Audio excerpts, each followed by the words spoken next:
ఇచ్చినటువంటి నవ్యశ్రీ హెచ్డిఎఫ్సి అకౌంట్లోకి 14th రోజు ట్రాన్స్ఫర్ చేస్తే 29th దాకా రాకుండా ఉంటాయన్న 15 రోజులు బ్యాంకులో పైసలు రాకుండా ఉంటాయా మీరు చెప్పు. పోనీ మేము దాచిపెట్టుకున్నామని అనుకుంటే కూడా మాకు బయటికి తెలిసింది ఎప్పుడు మీరు 29th రోజే చెప్పారు. 29th రోజు పోయే మేము బ్యాంక్ స్టేట్మెంట్ తెచ్చుకున్నాం. 14వ తారీఖు రోజు నవ్యశ్రీ ఖాతాలోకి బదిలీ అయిన 16 లక్షలు నవ్యశ్రీ ఖాతాలోకి రాలేదు. బహుశా మరి ఈ ఖాతాలన్నీ వీళ్ళే చూస్తూ ఈ పైసలు కూడా ఏమన్నా గాల్లోకి వెళ్ళి కేటీఆర్ ఏమన్నా తీసుకుపోయిండేమో. ఇప్పుడు కేటీఆర్ సమాధానం చెప్పాలి. పంపిన సుషి ఇన్ఫ్రాకి వెళ్ళి పైసలు పోలేదు, తీసుకున్న నవ్యశ్రీ అకౌంట్లకి పైసలు రాలేదు. మరి మధ్యలో ఈ 16 లక్షలు ఎటుపోయినాయో ఐటీ మంత్రి మీరే, పురపాలక శాఖ మంత్రి గారే కాబట్టి మీరే ఇట్లా మీకు అందరికి ఇస్తామన్నా దయచేసి కాపీలో అది నవ్యశ్రీ అకౌంట్కి సంబంధించి.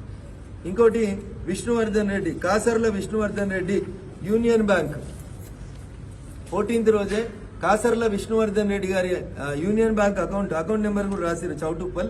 దీంట్లో కూడా 16 లక్షలు బదిలీ అయినాయి. ఎన్నడు 14th అక్టోబర్ రోజు బదిలీ అయినాయి అని మరొకటి ప్రెస్ మీట్ లో పేరు తీసుకున్నారు. ఇగో కాసర్ల విష్ణువర్ధన్ రెడ్డి గారి స్టేట్మెంట్ కూడా తీసుకొచ్చినాం. 29వ తారీఖు రోజు సాయంత్రం 5 గంటలకి బ్యాంకు బంద్ అయ్యే టైంకి 14th రోజు ట్రాన్స్ఫర్ అయిన డబ్బులు 29వ తారీఖు దాకా కూడా కాసర్ల విష్ణువర్ధన్ రెడ్డి గారి అకౌంట్లోకి రాలేదు. వారు తీసుకున్నటువంటి మూడో పేరు కె విజయవర్ధన్ రెడ్డి. ఇది కూడా యూనియన్ బ్యాంక్ అనే చెప్పినారు వీరు. K Vijayavardhan Reddy union bank Choutuppal 16 లక్షలు వీరి అకౌంట్లకు కూడా 14th రోజు బదిలీ అయినాయని ఎన్నికల సంఘానికి ఇచ్చిన కంప్లైంట్, ప్రెస్ మీట్ లో మీడియా మిత్రులకు ఇచ్చినటువంటి కంప్లైంట్ ఇది. వీరిది కూడా బ్యాంక్ స్టేట్మెంట్ తీసుకొచ్చినాం. మరి 14వ తారీఖు నుంచి 29వ తారీఖు దాకా వారి అకౌంట్లోకి ఆ 16 లక్షలు రాలేదు. ఇకపోతే పోలోజు రాజ్ కమల్ గారికి హెచ్డిఎఫ్సి అకౌంట్లోకి 16 లక్షలు వచ్చినాయని కేటీఆర్ గారు చెప్పినారు. ఇది పోలోజు రాజు గారి బ్యాంక్ స్టేట్మెంట్. ఇందులో కూడా ఎక్కడ 14th అక్టోబర్ నుంచి 29th అక్టోబర్ వరకు ఆన్లైన్ ట్రాన్స్ఫర్ అంటే మీకు తెలుసన్న, అయితే గంట, ఎక్కువ అంటే 45 నిమిషాలు, ఇంకా ఎక్కువ అంటే 3 గంటలు, పోనీ 2 రోజులు అనుకోండి. ఇప్పటికి 14వ తారీఖు నుంచి 29వ తారీఖు దాకా ఎన్ని రోజులు అయిందే? 15 రోజులు. హైదరాబాద్కి వెళ్ళి సుషి ఇన్ఫ్రా కంపెనీ కాడికి వెళ్ళి ఎవరైనా జబ్బకు సంచేసుకొని నడుచుకుంటూ వస్తే కూడా చౌటుప్పల్కి 16 లక్షలు రావాలి. మరి ఆడ బ్యాంకులో తీసుకొని వచ్చి ఈడ బ్యాంకులో అయితే కూడా 15 రోజులు నడతారే. సుషి ఇన్ఫ్రా బంజారా హిల్స్కి వెళ్ళి చౌటుప్పల్ బ్యాంకు ఖాతాలకు వచ్చి పైసలు ఇస్తేందుకు కూడా 15 రోజులు పట్టాయి. మరి కేటీఆర్ గారు చెప్పాలి, మీరు చెప్పిన పేర్ల అకౌంట్లే ఇస్తున్నాం మీకు, మిగతా అకౌంట్లు కావాలంటే కూడా ఇస్తాం మేము మీకు. మీరు టీవీలలో చర్చలలో చెప్పిన ప్రతి అకౌంట్ డీటెయిల్ని మీ ముందు ఉంచుతా ఉన్నాం. ఇంకేం చెప్పినారు ఆ రోజు వారు? చింతల మేఘనాథ రెడ్డి అని ఇంకొక పేరు చెప్పినారు. ఇవన్నీ 14/10/2022 రోజు జరిగినాయి. వారు పేరు తీసుకున్నటువంటి ఈ 5 అకౌంట్లు 14th రోజు వాటిలో వారు పేరు తీసుకున్న ఈ 5 అకౌంట్లకు కూడా ఈ చింతల మేఘనాథ రెడ్డికి పెద్ద ఫిగర్ చెప్పారు, 40 లక్షలు అని చెప్పారు చింతల మేఘనాథ రెడ్డి గారి అకౌంట్లోకి. ఈ చింతల మేఘనాథ రెడ్డి గారి అకౌంట్ యూనియన్ బ్యాంక్ అకౌంట్. ఇది కూడా union bank details of the statement original గా తీసుకొచ్చి ఇచ్చినాం. మీలాగా ఫేక్ గా, దొంగగా, కంప్యూటర్లో, ఆన్లైన్లో మేము తయారు చేసినాయి కావు ఇవి, బ్యాంక్ నుంచి తీసుకొచ్చినటువంటి స్టేట్మెంట్స్. సో 14th రోజు కేటీఆర్ గారు లెక్క ప్రకారం 2 కోట్లు ట్రాన్స్ఫర్ అయినాయి అన్నారు. వారు ఒక 5 పేర్లు చెప్పినారు, ఆ 5 స్టేట్మెంట్లు ఇచ్చినారు. కాబట్టి దయించి వ్యక్తుల మీద ఆరోపించినప్పుడు ఇంకొకటి మీరు ఆలోచించాలనేది కేటీఆర్ గారు చెప్తా ఉన్నారు. ఇంకో మాట చెప్పిండు, కాంగ్రెస్ పార్టీ నుంచి బీజేపీ లోపలికి రాజు అని వీరు వచ్చినారు మిత్రుడు, పబ్బ రాజు గౌడ్ గారు, వారి శ్రీమతి పబ్బు అరుణ. సో వీరిద్దరి బ్యాంక్ అకౌంట్లలోకి 50 లక్షలు వచ్చినాయి, 18-14 వచ్చినాయి అని చెప్పిండు. ఇందాక చెప్పిన 5 ట్రాన్సాక్షన్స్ అన్నీ కూడా 14/10/22 2 అకౌంట్ల గురించి ఆయన పేరు తీసుకున్నాడు. ఎన్నడూ చెప్పిన వాళ్ళకి డబ్బులు అని చెప్పిండంటే 18/10/2022 రోజు పబ్బు రాజు గౌడ్ మరియు వారి శ్రీమతి పబ్బు అరుణ, వీరిద్దరు అకౌంట్లు. అరుణ అకౌంట్ ఎందులో అంటే Telangana state cooperative apex bank limited అనేటువంటి బ్యాంకు లోపలికి 50 లక్షలు వచ్చినాయని చెప్పిండన్న. 18వ తారీఖు నాడు పబ్బు అరుణ అనేటువంటి గృహిణి రాజుగౌడ్ గారి శ్రీమతి అకౌంట్ లోపలికి 50 లక్షలు వచ్చినాయని చెప్పిండు. ఇది బ్యాంక్ స్టేట్మెంట్. ఇలా 50 లక్షలు ఉన్నాయో మీరు తర్వాత శోధించు. అట్లే కేటీఆర్ గారు తీసుకున్న ఇంకొక పేరు పబ్బు రాజుగౌడ్. వీరు కాంగ్రెస్ పార్టీలోంచి బీజేపీలోకి రాజగోపాల్ గారితో పాటు వచ్చి పనిచేస్తుంటే వారి ఫ్యామిలీని మలయం చేయాలని భార్య పేరు మీద 50 లక్షలు, భర్త పేరు మీద పబ్బు రాజుగౌడ్ పేరు మీద యూనియన్ బ్యాంక్ లోపలికి 50 లక్షలు వచ్చినాయని వారు ప్రెస్ మీట్లలో ఎలక్షన్ కమిషన్కి ఇచ్చిన దాంట్లో రాసింది. ఇది రాజుగౌడ్ గారి బ్యాంక్ స్టేట్మెంట్. వారు 18th రోజు వేసిందని చెప్పిండ్రు. ఇది 29th దాకా స్టేట్మెంట్. ఇందులో కూడా డబ్బులు రాలేదన్న 29th వరకు కూడా. సో ఈ రకంగా ఏది పడితే అది. ఇంకొక మాట ఏమన్నాడు ఆయన, 29th నాడు కూడా కోటి ట్రాన్స్ఫర్ చేసిరు అన్నారు. ఆ స్టేట్మెంట్ల కోసం అప్లై చేసినాం, అవి సాయంత్రం రేపు వస్తే అవి కూడా మీకు ఇస్తాం. వారు 3 డేట్లు ఆరోపించారు. 1 14th, 2 18th, 3 29th. 3 డేట్లలో 14 పైసలు అయితే రావాలి, 15 రోజుల పైసలు, 18 పైసలు కూడా రావాలి.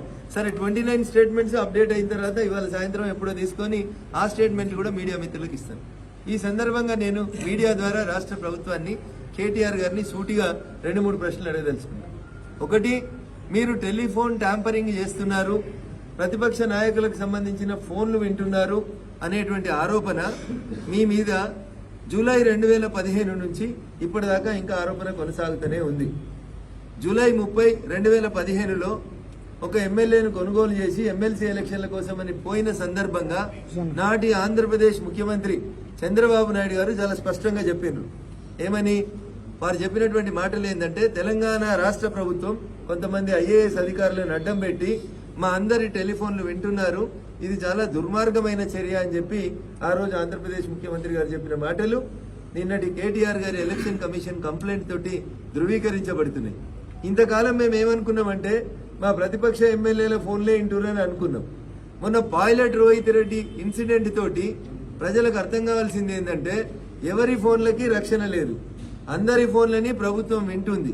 సొంత పార్టీ ఎమ్మెల్యేలే వింటుండ్రు, సొంత పార్టీ ఎంపీలే వింటుండ్రు, లేకపోతే పైలట్ రోహిత్ రెడ్డి బేరసారాలు చేస్తున్నాడు, డబ్బులకు అమ్ముడు పోతున్నాడు అనే విషయం పైలట్ రోహిత్ రెడ్డి పోయి ముఖ్యమంత్రి గారికో కేటీఆర్ గారికో చెప్పిర్రని నేను అనుకుంటలేను. మీరు ప్రతిపక్ష ఎమ్మెల్యేల ఫోన్లు వినడం వల్ల, మా ఫోన్లను ట్యాపింగ్ చేయడం వల్లనే అది సాధ్యపడింది అనేది ఇంతకాలం అనుకున్నాం.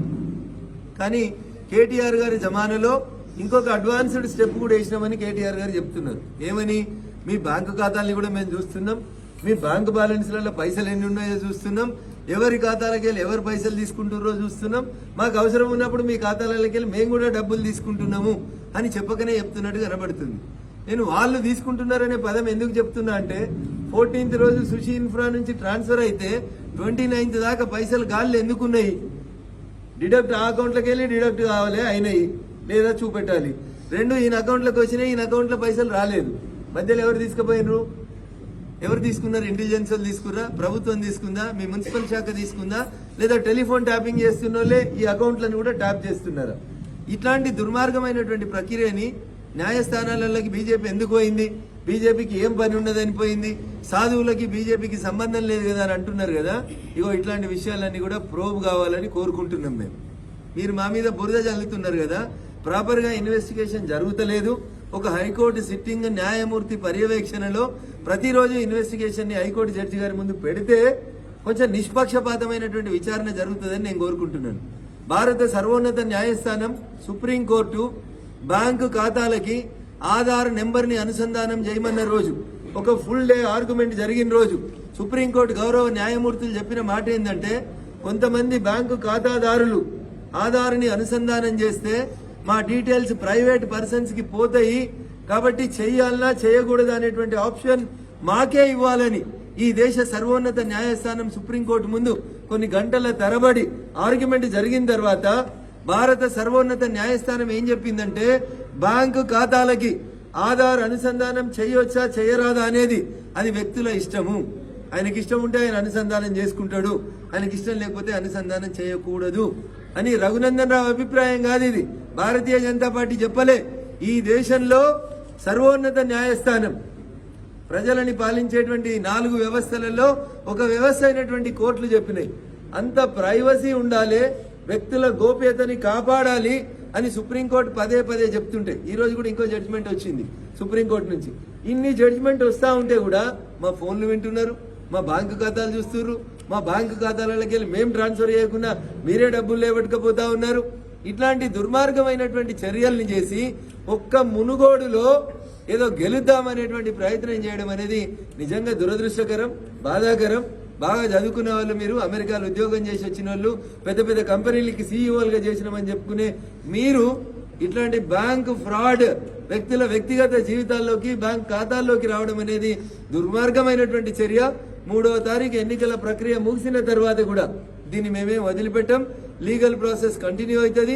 ఎట్లాగో హైకోర్టు 4వ తారీఖు రోజు రమ్మన్నది కాబట్టి దాంట్లో కూడా ఇట్లాంటి విషయాలన్నింటినీ కూడా ఇంప్లీడ్ చేసి ఖచ్చితంగా కేటీఆర్ గారు చేసినటువంటి తప్పుల్ని, రాష్ట్ర ప్రభుత్వం చేసిన తప్పుల్ని, రాష్ట్ర ప్రభుత్వం కేటీఆర్ గారికి అనుసరణలో చేస్తున్నటువంటి ఈ తప్పులన్నింటినీ ప్రజాక్షేత్రంలో ఉంచుతాం. ప్రజల ముందు మిమ్మల్ని తప్పకుండా దోషిగా నిలబెడతామని చెప్తూ, మీరు ఎవరెవరి పేర్లనైతే టీవీ ఛానళ్లలో, పేపర్లలో రాయించినరో, చెప్పినరో వాళ్ళందరికీ కూడా మీరు బేషరతుగా క్షమాపణ చెప్పాలి. వాళ్ళ వ్యక్తిగత జీవితాల లోపలికి వచ్చి ఓట్ల కోసం దిగజారుడు రాజకీయం చేసినందుకు మీరు చదువుకున్నోడిగా వారికి క్షమాపణ చెప్పాలని చెప్పి నేను ఈ సందర్భంగా కేటీఆర్ని డిమాండ్ చేస్తా ఉన్నాను.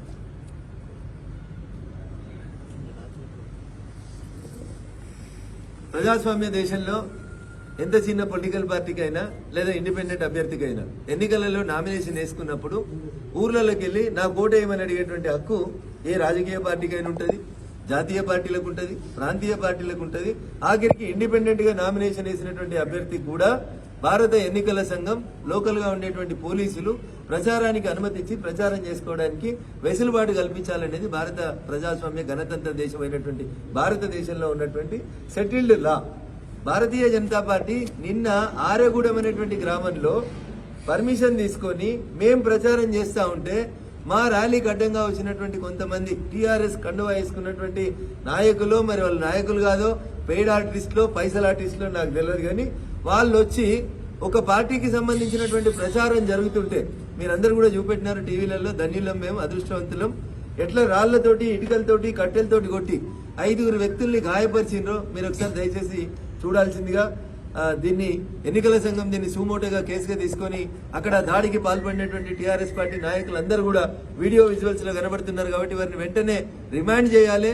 లేకపోతే వాళ్ళు ఎన్నికల రోజు ఉంటే కూడా ప్రజల్ని భయభ్రాంతులకు గురి చేస్తారు. ఫ్రీ అండ్ ఫెయిర్ ఎలక్షన్ జరగదు. కాబట్టి ఈ 15 రోజుల ఎలక్షన్ ప్రచారంలో ఎవరెవరు ఎక్కడెక్కడ యాంటీ సోషల్ ఎలిమెంట్స్ గా భావించి కట్టెలు పట్టుకొని ఇతర పార్టీల ప్రచారానికి ఆటంకం కల్పించినటువంటి వ్యక్తులందరూ ఉన్నారో వాళ్ళందరినీ కూడా అర్జెంట్ గా రిమాండ్ చేయాలని చెప్పి ఈ సందర్భంగా మేము పోలీసు. హాయ్ ఫ్రెండ్స్, మా టుడే టుమారో యూట్యూబ్ ఛానల్ చూస్తున్నందుకు చాలా థ్యాంక్స్. మరిన్ని లేటెస్ట్ వీడియోస్ కోసం వెంటనే సబ్స్క్రైబ్ చేయండి. అలాగే ఈ బెల్ ని కూడా రింగ్ చేసేయండి. మా నోటిఫికేషన్స్ అన్ని మీ మొబైల్లో వస్తాయి. అలాగే మా వీడియోస్ మీకు నచ్చితే లైక్ చేయండి, షేర్ చేయండి, నచ్చకపోతే కామెంట్ చేయండి.